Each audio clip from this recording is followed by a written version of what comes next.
सबसे पहले इस टाइटल को देखते हैं। Intense engagement. इंटेंस का मतलब होता है बहुत ही गहन। इसका मतलब बहुत ही क्लोज आके काम करना है ना, बहुत ही गहन तरीके से। एंगेजमेंट का मतलब होता है किसी भी चीज़ में शामिल होना, इन्वॉल्व होना। यहाँ हम बात करने वाले हैं कि भारत और जर्मनी इन दोनों को बहुत ही गहन तरीके से और बहुत ही ज़्यादा एक दूसरे के साथ इन्वॉल्व होकर काम करने की ज़रूरत है। India can work with Germany, कि भारत जर्मनी के साथ काम कर सकता है टू ब्रिंग, लाने के लिए। क्या लाने के लिए? G20 पार्टनर्स टुगेदर, कि G20 से जुड़े हुए जो भी देश हैं उनको साथ में लाने के लिए भारत जर्मनी के साथ काम कर सकता है। क्यों? For global unity. Global unity का मतलब हुआ कि वैश्विक एकता, यानी कि विश्व की एकता के लिए G20 पार्टनर्स को साथ में लाने के लिए भारत जर्मनी के साथ मिलके काम कर सकता है। German foreign minister Annalena Baerbock's visit to India and talks with external affairs minister S Jaishankar. तो अभी हाल ही में हमें क्या देखने को मिला? जर्मनी की जो विदेश मंत्री हैं एनालेना बेरबॉक्स, उन्होंने भारत का दौरा किया और उन्होंने बातचीत की किसके साथ? भारत के विदेश मंत्री एस जयशंकर के साथ। तो ये जो बातचीत हुई है ना, इसके माध्यम से क्या हुआ? हैव सेट द स्टेज, कि ये जो बातचीत हुई, इस बातचीत ने क्या किया है? मंच तैयार कर दिया है। फॉर, किस बात के लिए? A more updated bilateral relationship. Updated का मतलब है और अद्यतन हो जाना किसी चीज़ का, है ना, और जो है उसका आगे बढ़ जाना, है ना। For a more updated bilateral relationship. Bilateral का मतलब हो गया द्विपक्षीय, कि भारत और जर्मनी के बीच जो द्विपक्षीय संबंध हैं वे और ज़्यादा बढ़ें और ज़्यादा मजबूत हो, इस बात के लिए जो है स्टेज या मंच तैयार हो गया है। The two sides signed an agreement. Bharat और जर्मनी दोनों पक्ष जो हैं इन्होंने एक एग्रीमेंट जो है साइन किया। ये एग्रीमेंट किस बारे में था? On mobility and migration. देखो, मोबिलिटी का मतलब होता है गति से संबंधित, है ना, गति से संबंधित, मूवमेंट से संबंधित। माइग्रेशन, प्रवास। तो यानी कि भारत और जर्मनी के बीच जो माइग्रेशन है, लोगों का मूवमेंट है, उससे संबंधित समझौता साइन किया गया। और ये जो समझौता है दैट बूस्ट, बूस्ट का मतलब होता है किसी चीज़ को और बढ़ावा देना, उसे एनकरेज करना। तो ये समझौता जो है किस चीज़ को बढ़ावा देता है? ट्रैवल फॉर स्टूडेंट्स, की जो स्टूडेंट्स हैं जर्मनी और भारत के, वे आपस में ट्रैवल कर सके, है ना, इस ट्रैवल को बढ़ावा मिलता है। तो इसके माध्यम से स्टूडेंट्स हैं, रिसर्चर्स हैं, है ना, अनुसंधान करता है, इन्वेस्टर्स हैं, निवेशक हैं, बिजनेसमैन हैं, तो इन सबको जो है इस एग्रीमेंट से फ़ायदा होगा। ठीक है। एंड द मीटिंग, और ये जो मीटिंग हुई जर्मनी की फॉरेन मिनिस्टर और भारत के फॉरेन मिनिस्टर के बीच, ये जो मीटिंग हुई, ये मीटिंग जो है वो आज प्रीसीडेड। देखो, प्रीसीड का मतलब होता है के पहले। तो इस मीटिंग के पहले हमें क्या देखने को मिला? वो आज प्रेसिडेड बाय जर्मनीज एग्रीमेंट। इस मीटिंग के पहले हमें एक एग्रीमेंट देखने को मिला, है ना, कि भाई जर्मनी जो है इस बात पे राजी हुआ, किस बात के लिए? To fund renewable energy project. Germany जो है इस बात के लिए एग्री हो गया है कि वो जो है फंड उपलब्ध कराएगा, पैसा उपलब्ध कराएगा, किन चीज़ों के लिए? रेन्यूएबल एनर्जी प्रोजेक्ट्स, की नवीकरणीय नवीकरणीय ऊर्जा से जुड़े हुए जो भी परियोजनाएं हैं, वर्थ, है ना, जिनकी वैल्यू कितनी है? अ बिलियन यूरोस, है ना। तो 1 बिलियन यूरोस फंड जर्मनी के द्वारा उपलब्ध कराया जाएगा नवीकरणीय ऊर्जा से जुड़े हुए प्रोजेक्ट्स के लिए।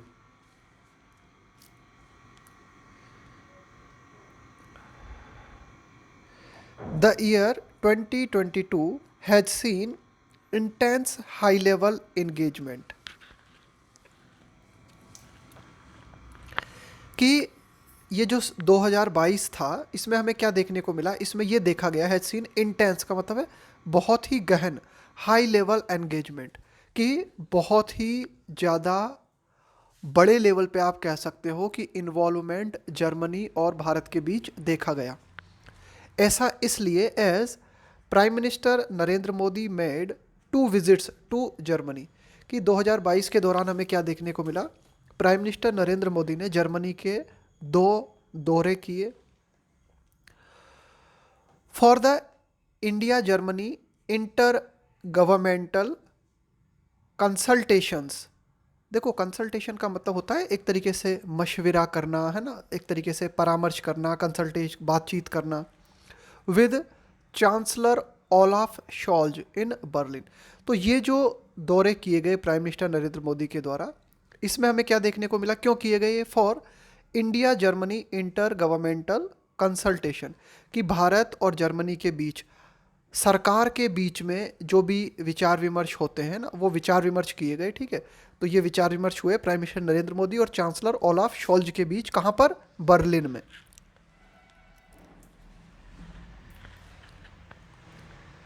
And the G7 outreach summit in Bavaria. इसके अलावा तो एक तो मीटिंग यहाँ पे हुई इन दोनों राष्ट्राध्यक्षों की, और दूसरी मीटिंग हुई G7। आउटरीच का मतलब है पहुँच, समिट का मतलब है कोई मीटिंग या फिर कोई बोलते हैं ना शिखर सम्मेलन, तो उसको है ना, इन बवेरिया। तो बवेरिया में भी इन दोनों राष्ट्राध्यक्षों की जो है मुलाकात हुई। The leaders also met at the G20 summit in Bali.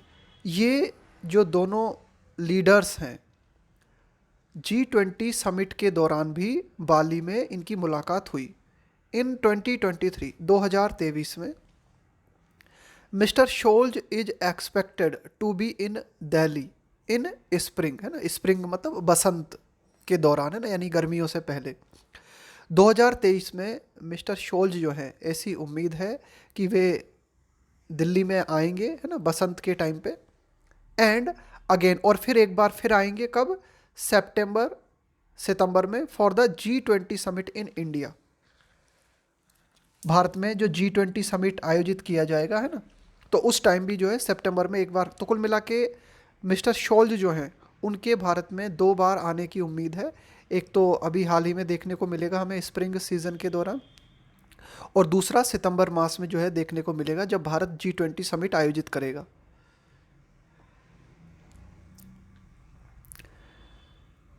On the multilateral stage.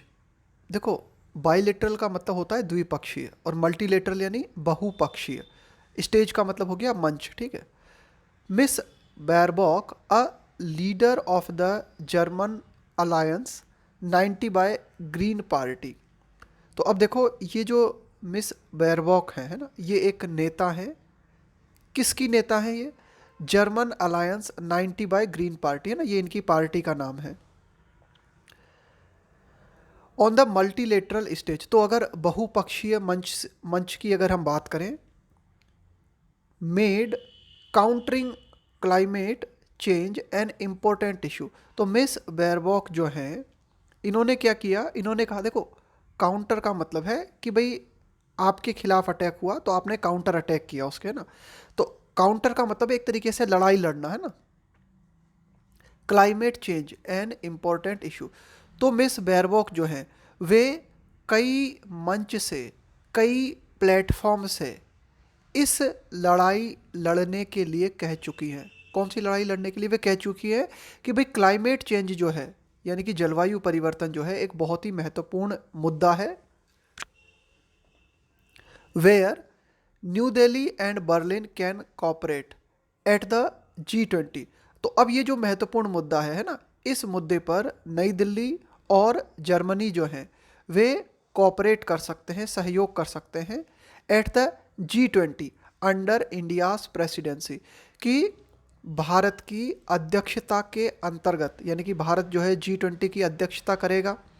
तो कुल मिला के इस G20 की अध्यक्षता के अंतर्गत न्यू दिल्ली और बर्लिन जो हैं, वे क्लाइमेट चेंज जैसे मुद्दे पर कोऑपरेट कर सकते हैं, सहयोग कर सकते हैं। Mister Jaishankar spoke of the need to keep pushing for UN security council reform. Mister Jaishankar जो है उन्होंने इस बात के लिए बोला कि इस बात की ज़रूरत है टू कीप पुशिंग फॉर। देखो, कीप पुश फॉर इसका मतलब है किसी बात पे लगातार जोर देते रहना, किसी बात को लेकर लगातार दबाव बनाए रखना। For UN security council reform, तो मिस्टर जयशंकर ने कहा कि संयुक्त राष्ट्र की सुरक्षा परिषद से संबंधित रिफॉर्म का मतलब यहाँ पे सुधार की ज़रूरत है ना, इस बात के लिए उन्होंने जोर दिया। वेयर, अब संयुक्त राष्ट्र सुरक्षा परिषद की अगर हम बात करें तो यहाँ पर हम क्या देखते हैं, India and Germany have been part of the G4 grouping since 2005, कि संयुक्त राष्ट्र सुरक्षा परिषद में भारत और जर्मनी जो हैं वे G4 ग्रुपिंग का पार्ट रहे हैं। कब से? 2005 से।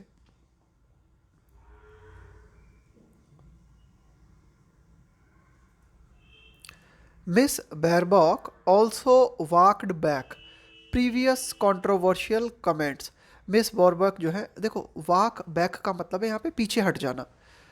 प्रीवियस कंट्रोवर्शियल कमेंट्स, पूर्व में मिस बेरबॉक के द्वारा विवादित टिप्पणियां की गई थी, है ना, कुछ विवादित कमेंट्स किए गए थे और उन विवादित कमेंट्स में ये मांग की गई थी ना, कॉलिंग फॉर का मतलब है ये डिमांड करते हुए, ये मांग करते हुए कि the United Nations track to resolve का मतलब है हल करना द कश्मीर डिस्प्यूट, डिस्प्यूट का मतलब है यहाँ पे विवाद, कि कश्मीर विवाद को हल करने के लिए यूनाइटेड नेशंस का रास्ता अपनाया जाए, ऐसी मांग करते हुए कुछ विवादास्पद कमेंट्स मिस बेरबॉक ने किए थे और अब वे अपने इन कमेंट्स से पीछे हट गई हैं। She told the Hindu ahead of her visit, कि मिस बेरबॉक के भारत के दौरे के पहले इन्होंने द हिंदू को बताया दैट कि शी बिलीव्स कश्मीर, उन्होंने ये बताया मिस बेरबॉक ने कि वे ये विश्वास करती हैं, ये मानती हैं कि कश्मीर जो है वो एक बाइलेटरल डिस्प्यूट है, एक द्विपक्षीय विवाद है, टू बी रिजॉल्व, जिसे कि हल किया जाना है, between India and Pakistan only, जो कि भारत और पाकिस्तान के बीच ही, इन दोनों देशों के द्वारा ही सॉल्व होना है। The substance of the relationship, यहाँ पे सब्सटेंस का मतलब है इसका महत्व, है ना, इसका importance. The substance of the relationship will be tested, है ना, कोई भी चीज़ को अगर टेस्ट किया जाता है तो उसका मतलब उसका परीक्षण है ना, इन कंटिन्यूइंग डिफरेंसेस। अब देखो, भारत और जर्मनी के मतभेद जो है लगातार बने हुए हैं, किस संबंध में, किस बात को लेकर, over the war in Ukraine, कि यूक्रेन वार को लेकर जो लगातार मतभेद जारी हैं, इन मतभेदों के बीच में भारत और जर्मनी की जो रिलेशनशिप है उसका महत्व जो है उसका परीक्षण होगा। Mister Jaishankar's line to journalist was, अब यहाँ पे Mister Jaishankar's line to journalist, इसका मतलब ये हुआ कि मिस्टर जयशंकर ने पत्रकारों से जो कहा उसमें उनकी लाइन, यानी कि उनका दृष्टिकोण जो था वो क्या था, वाज दैट, उनका दृष्टिकोण ये था, India's imports of Russian oil, कि भारत के द्वारा, इंपोर्ट का मतलब है यहाँ पे आयात, भारत के द्वारा जो रशियन ऑयल का आयात किया जाता है, अ नेशनल इंटरेस्ट, उन्होंने इसे राष्ट्र हित के लिए ज़रूरी बताया, अ नेशनल इंटरेस्ट नेसेसिटी, उन्होंने कहा कि भाई ये एक राष्ट्रीय हित की आवश्यकता है, रिमेन, और उन्होंने ये कहा कि भारत के द्वारा जो रशियन ऑयल इंपोर्ट किया जा रहा है वो बना हुआ है, रिमेन क्या, अ फ्रैक्शन का मतलब है एक हिस्सा, a fraction of the fossil fuels, है ना, जीवाश्म ईंधन, यूरोप कंटिन्यूज टू बाय, यानी कि यूरोप के द्वारा रशिया से जो जीवाश्म ईंधन बाय किया जाता है उसका एक छोटा सा हिस्सा भारत जो है रशिया से बाय कर रहा है, और भारत का कहना है कि भाई ये भारत के राष्ट्रीय हित की जरूरत है।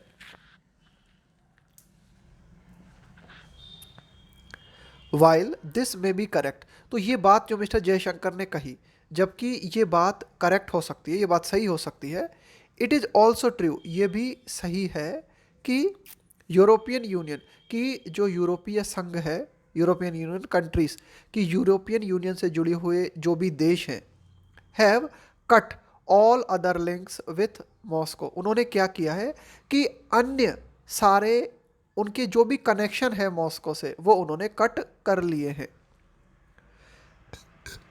And falling fuel imports, falling fuel imports का मतलब है यानी कि यूरोपियन यूनियन कंट्रीज़ के द्वारा जो फ्यूल इंपोर्ट किया जाता है, आयात किया जाता है रशिया से, वो लगातार गिर रहा है ना, उस इंपोर्ट की है ना, वो जो आयात है वो लगातार गिर रहा है। And falling fuel imports are likely, likely का मतलब है ऐसा होने की संभावना है, टू ड्रॉप फर्दर, कि ये जो गिरता हुआ आयात है यानी कि यूरोपियन यूनियन कंट्रीज़ के द्वारा रशिया से जो तेल आयात किया जाता है ये लगातार गिर रहा है, और ये और ज़्यादा गिरेगा, फर्दर का मतलब है और ज़्यादा गिरेगा, वंस एक बार the December 5 launch of the oil price cap, देखो कैप का मतलब होता है एक लिमिट निर्धारित कर देना, है ना, कि December 5 को जो तय किया गया, लॉन्च का मतलब है इस बात को शुरू कर देना, launch of the oil price cap for seaborne, seaborne का मतलब है समुद्र के माध्यम से, है ना, समुद्री रास्ते के माध्यम से, imports kick in, kick in का मतलब होता है कि भाई कोई चीज़ शुरुआत हो जाए किसी चीज़ की, है ना, वो स्टार्ट हो जाए वो। तो अगर ये जो December 5 को ये जो बात की गई थी कि भाई जो ऑयल की जो प्राइस है उसकी एक लिमिट निर्धारित की जाए, ठीक है, यानी कि समुद्री रास्ते से जो भी ऑयल इंपोर्ट होता है उसकी जो प्राइस है उस पर एक कैप लगाया जाए, उसकी लिमिट निर्धारित की जाए, तो ये जैसे ही स्टार्ट होता है, ये जैसे ही प्रवेश करता है, तो रशिया के माध्यम से जो ऑयल इंपोर्ट होता है उसमें और कमी आएगी। ऑन द अदर हैंड, दूसरी ओर अगर हम देखें, India's imports of Russian oil, Bharat के द्वारा जो रशियन ऑयल इंपोर्ट किया जाता है, हैव सॉर्ड, देखो सॉर्ड का मतलब है और ऊपर जाना यानी कि और बढ़ जाना, टू अ वॉपिंग, वॉपिंग का मतलब है एक बहुत ही बड़ी मात्रा, है ना, उसके लिए लगाते हैं हम वॉपिंग, 21 फोल्ड इंक्रीज। तो दूसरी ओर हम क्या देखते हैं कि भारत का जो आयात है रशिया से, है ना, भारत का जो ऑयल का आयात है रशिया से वो 100 यानी कि बहुत ज़्यादा बढ़ गया है, कितना, लगभग 21 गुना बढ़ गया है, मेकिंग रशिया, बनाते हुए, making Russia India's biggest supplier. और इस तरह से हम क्या देखते हैं कि रशिया जो है ऑयल सप्लाई के मामले में जो है, आप कह सकते हो कि भारत जो है ना, making Russia India's biggest supplier, यानी कि भारत को जो ऑयल की सप्लाई हो रही है उसमें सबसे बड़ा जो देश है सप्लाई करने वाला, वो बन गया है रशिया।